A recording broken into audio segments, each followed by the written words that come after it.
Hey guys, welcome to my channel. It's Alex Base here. Thank you very much to everybody who has subscribed to my channel, and for anybody else, please do so. I need you. You'll be getting great videos. Or maybe not. We'll see. We'll see how it goes. It just depends. Today I've got the Nothing Phone 3A. And I have left, of course, a video breakdown into the description. So in case you don't want to watch the whole video, just skip to the part that you're most interested in. These names for Nothing are very confusing to me, at least. And so this is a company that's only been around for like 4 years, with Carol Pei, who's a co-founder of OnePlus and former executive of OnePlus as well, of course. So in 2022, they released Nothing Phone 1. In 2023, they released Nothing Phone 2. In 2024, there was no Nothing Phone 3, which was supposed to be a flagship phone. And then they went with first Nothing Phone 2A, which was a proper mid-ranger. In March, I believe they released it last year. And then they followed it up a few months later with 2A Plus, which was basically Nothing Phone 2A, but with better battery life and a little bit larger screen, I believe. And that was it. Now we are almost halfway through 2025 and we are still without the Nothing Phone 3, and we've got now Nothing Phone 3A and Nothing Phone 3A Pro, which are both mid-rangers. 3A Pro, by the way, is being tested a minute, and you're going to get a review soon of it. Now, for the sake of any, transparency and lack of confusion, this one here is the Nothing Phone 3A that came out recently. And it is the 8 gigabytes of RAM and 128 gigabytes of storage. This one here in Britain starts at £329, and in Europe from about 329 euros, and in the United States about, I think it's $399.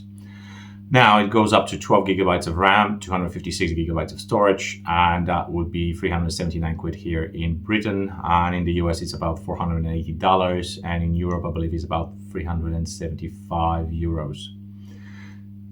Some things have been changed with compared to the Nothing Phone 2A and 2A Plus of last year. And for once, this is glass, not plastic. And also, most importantly, now we've got a telephoto lens. Yay! This is unheard of at this price point of £329 to get a telephoto lens. And also, they changed the chipset. Now they switched it from MediaTek Dimensity, I believe it was 7350 Pro, to this one. This is 7S Gen 3 chipset. We'll see if there's any real improvement. Nothing has been bragging about it too much. And I don't think much else has changed in terms of it. And again, just like the previous Nothing phones, always have a microfiber cloth with you, because this attracts dust like crazy. You'll be wiping it very, very much. It's just annoying. But we're gonna get to that later on. Now, without any further ado, let's delve into it and crack on.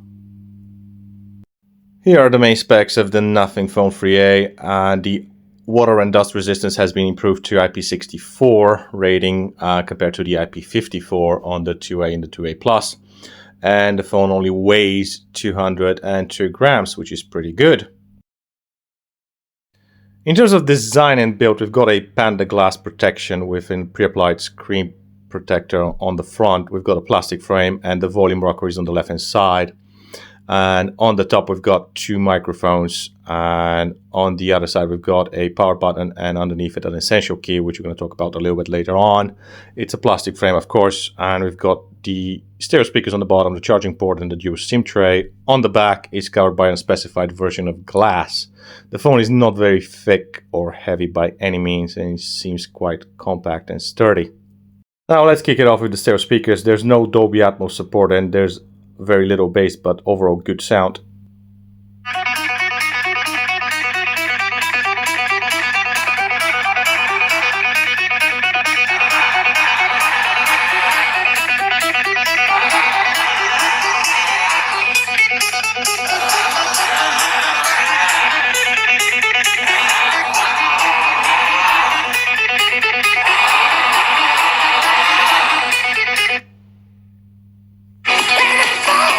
What can I do?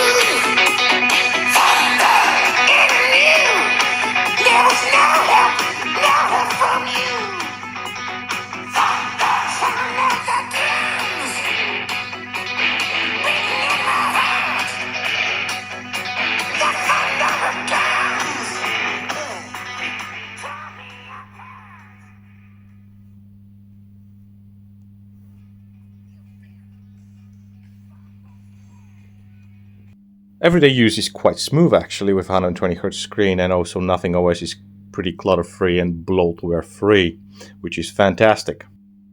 But then again, I did mention about the dust. This is only a couple hours from taking it out of the box. You'll be wiping it off like crazy. And of course, a quick mention here, it's got a dual SIM card, but there is no eSIM support, unfortunately. The Nothing Phone 3A runs on Android 15 straight out of the box, and it's Nothing OS 3.0, but I quickly got an update and now it's Nothing OS 3.1. The system is not very customizable, but it's still got some features that you can change, like colors, icons, wallpapers, and a couple of other things. But it's not among the most customizable phones out there. You do get an always on display, of course. Always remember, if you turn it on, it consumes more battery. There is, of course, Nothing's glyph interface. That's the signature feature of Nothing. And you can customize your ringtones, your notifications, your messages, or phone calls as they come in, and the phone will just light up on the back, which is quite funky. Some of us will appreciate that, others probably not, but still, it is a very unique feature. You do get a couple of experimental features that you can use if you're up for that. You can expand the memory virtually by up to 8 gigabytes of RAM, and actually that makes a difference in terms of performance. It's going to be taken from the storage. You do get Ultra HDR in the Google Photos app, which is great, and also get some AI features. You can, erase objects from your image and also blur it or unblur it. However, you cannot do the anti-reflection for some reason. Erasing objects or people from your photo actually works reasonably well. Then there is this button here, which Nothing calls it, that one here under the power button. It calls it the essential key. I call it the pointless key. So basically you tap on it, and then it gives you the opportunity to write notes, which is going to send to the essential space. So you can put anything on, really. And then in the essential space, if you want to join that program, it's up to you. I'm not going to do it. And it goes here as a note. I find that one ridiculous, but it is what it is. And also you can do a voice recording of it and capture it here. So you tap on it, hold it, and record your message, and then it sends it to the essential space. Let's try it. The essential space is completely pointless and redundant. You release the tap. You go back to the essential space. It asks you again. You go like this, and it goes here. Play audio.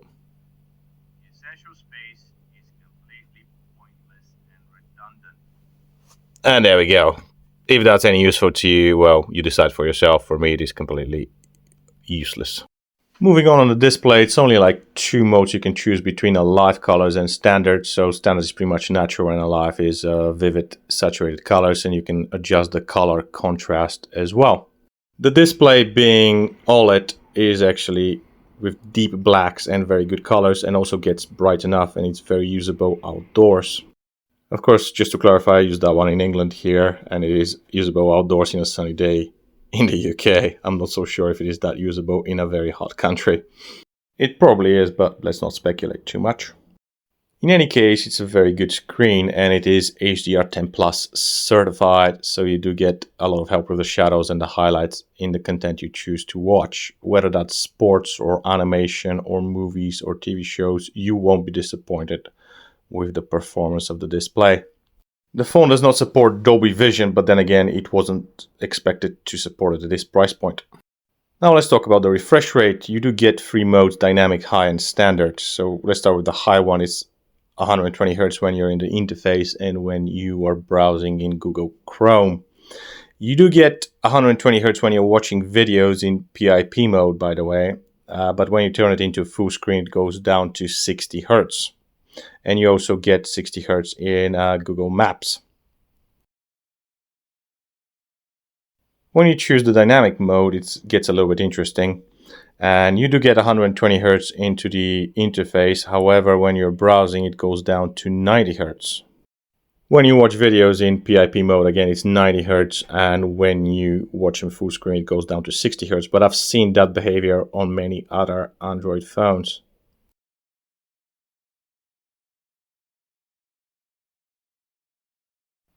When you lock it to the standard 60 Hz, well, everything is just 60 Hz, no matter what you choose to do.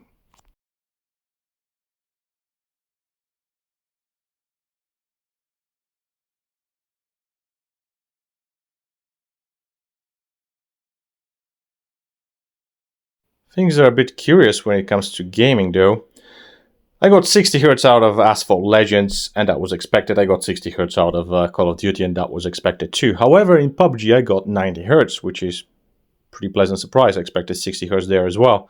And it cannot utilize the full 120 Hz, but then again, many phones even more expensive than this one are locked to 60 Hz in gaming, so I would take 90 over 60 any time of the day. In terms of performance, nothing switched to Qualcomm Snapdragon 7S Gen 3 from MediaTek Dimensity chipsets. And in terms of stability and also putting it under stress, including gaming, it's actually not bad at all. It is as good as its predecessor, showing excellent stability and gets very, very lightly warm, never hot or anything like it. It is a modern chipset based on a 4nm process and is very efficient. However, it didn't allow me to run Solar Bay in 3D Mark, which is already a red flag. So I did the test on the GPU Adreno 810 on the open computing language on Geekbench 6. I got 3,324 points on the Nothing Phone 3A. And on the Nothing Phone 2A Plus, I got 3,812, which is disappointing. However, when we did the test with the Vulkan, it's actually 4,448 points on the Nothing Phone 3A, and on the 2A Plus, it's actually less at 3,799 points. That's a bit more promising. So the GPU is a mixed bag in terms of improvement. What about the CPU for everyday tasking? I got a 27.3% higher score in the multi-core result, which is great. However, the single core was identical, again a mixed bag. Nothing bragged about a lot about this chipset being 92% faster in AI tasking. I put it down to the test to find out, and compared to its predecessor 2A Plus, well, the 2A Plus has much higher scores in it, which is pretty baffling. Moving on to the battery, it's a 5000 milliamp hour battery with 50 watt supercharging, and down from 0% in 15 minutes I got 28% charge. In 30 minutes I got 57% charge, and a full charge took 1 hour and 7 minutes. These are pretty average results, but then again, much faster than many more expensive phones and flagships, which is pretty pathetic for the flagships. But then again, it is what it is. And also a quick reminder, there's no charger in the box. You have to source your own, and fast charging does not damage your battery. It is just a lie. There's some good features in the battery app, and you can check if your phone is charging fast or if it is slower charging, and you can restrict it to 70 or 90% to prolong the lifespan of your battery. And now Nothing have added the health of your battery, which you can check up to 100% and how many times you have charged your phone in the cycle count. In terms of battery life, 1 hour of phone calls took down the battery by 2%, which is an excellent result. 1 hour of web browsing, however, took it down by 9%, which is pretty average. 1 hour of videos took it down by 5%, another excellent result. And 1 hour of gaming took it down by 11%, which is above average. And last but not least, let's take a look at the cameras. We've got a main 50 megapixel Samsung snapper with face detection, autofocus and optical image stabilization. A 50 megapixel Samsung telephoto lens with optical image stabilization and 2x optical zoom, and an ultra-wide 8 megapixel Sony sensor. On the front, we've got a 32 megapixel Samsung snapper, and Nothing did not disclose any of the models of those sensors. It's not just the name on this phone confusing, but also the camera setup. And I'm talking specifically about the video. When you open the camera app and you're in photo mode, it's pretty straightforward. 0.6 for ultra wide, 1x zoom is for main camera, 2x optical zoom is for the telephoto, and the 4x digital zoom is cropped from the main camera. Pretty straightforward, right? Things get very tricky when it comes to the video mode. You put it into 4K 30 frames per second and you get 1x the main camera and 2x zoom. However, that 2x zoom is not from the telephoto lens, it's actually cropped from the main camera. And the telephoto lens can only do 1080p at 30 frames per second. So when you put it into 1080p at 60 frames per second, again, it's the same thing. Main camera does it at 1080p 60 frames per second, and 2x zoom is again digital from the main camera, is not the telephoto lens. The only time you can put it is when you go down to 1080p at 30 frames per second, and you're going to see 0.6 for the ultra wide, which is also the maximum on the ultra wide, and then 1 times zoom, which is the main one, and 2 times optical zoom to do it from the actual telephoto lens. That is confusing and misleading. Now let's look at the actual results. We're going to start with the selfie camera. The selfies are overall okay. They're not bad at all for a mid-ranger.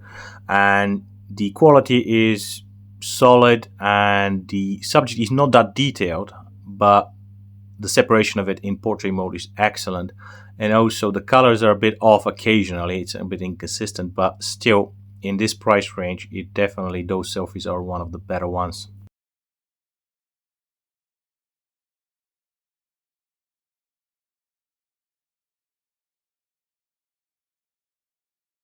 The main camera produces pretty good images. There's very little noise to speak of, and also the detail is excellent.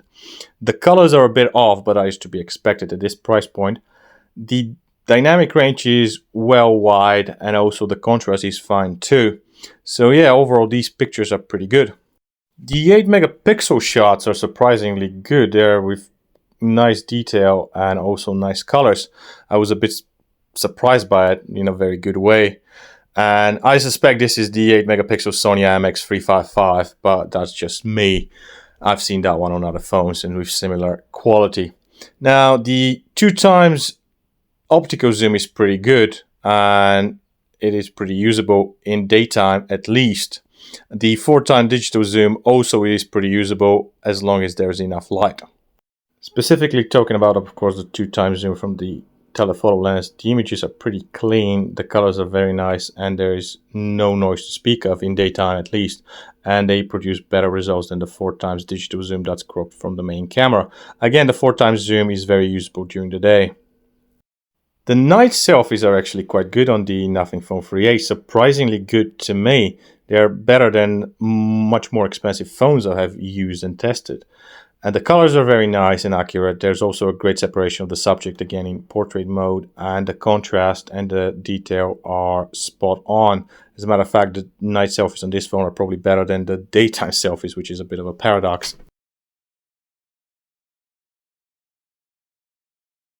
The shots from the main camera are overall pretty good in this type of phone, of course, for this price bracket.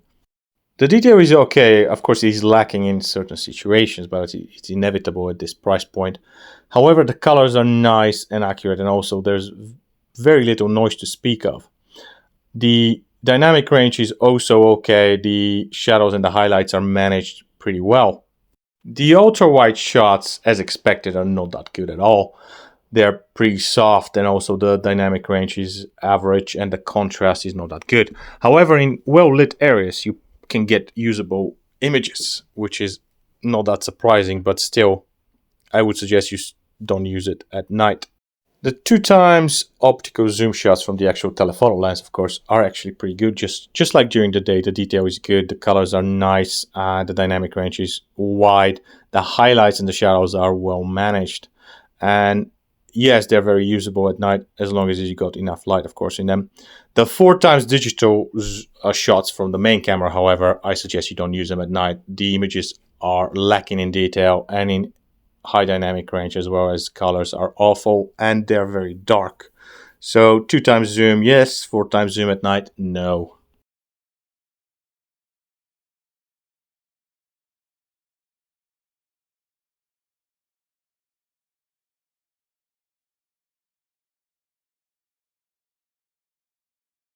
Now let's move on to the video, and the video stabilization at 4K is actually quite decent. It's one of the better ones in this price range. However, how good the video quality is, well, you're gonna judge that by yourselves. Selfie camera is limited to 1080p, 60 frames per second.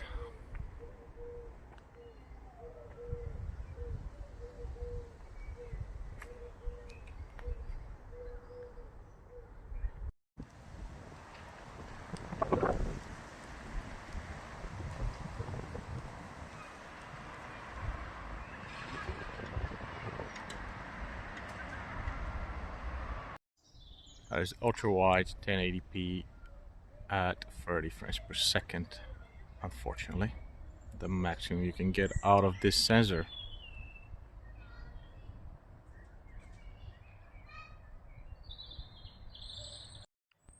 1080p 60 frames per second from the main cam.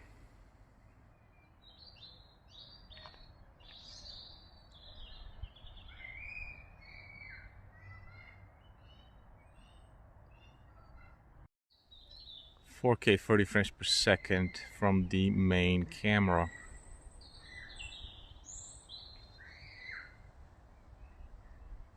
Decent footage, but nothing spectacular.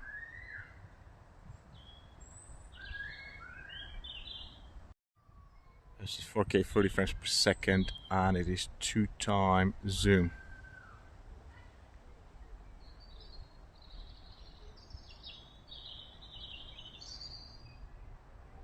Not anything special, unfortunately. This is 1080p at 60 frames per second. That's the maximum on the selfie camera. There you go.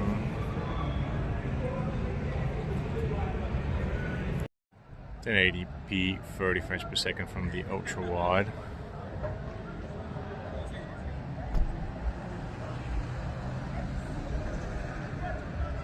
It's 4K 30 frames per second from the main cam.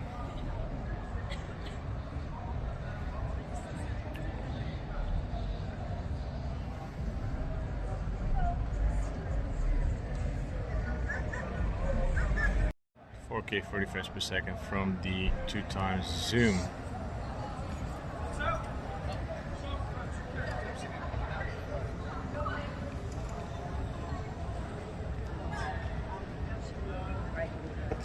Well, there you have it, folks, the Nothing Phone 3A.